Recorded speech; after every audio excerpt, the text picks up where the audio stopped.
Kiedy pracujesz nad cyferkami, a to nie jest Twoja bajka, to można swój mózg uspokoić. Jeśli jeszcze do tego nie potrafisz rysować, to mamy coś takiego jak stemple, szablony.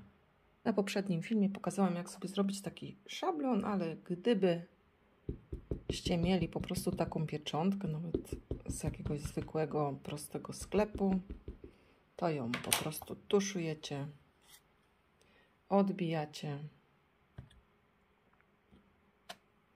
i kolorujecie, ponieważ kolorowanie wstawia mózg w stan alfa, beta, delta i z powrotem możecie wrócić do rysowania, do robienia tych trudnych rzeczy, jak na przykład cyferki, planowanie.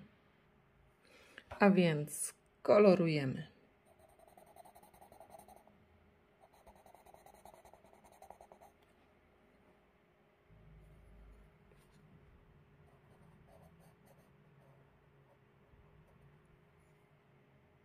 Tak uspokojony mózg z przyjemnością wróci do cyferek albo może następnego dnia.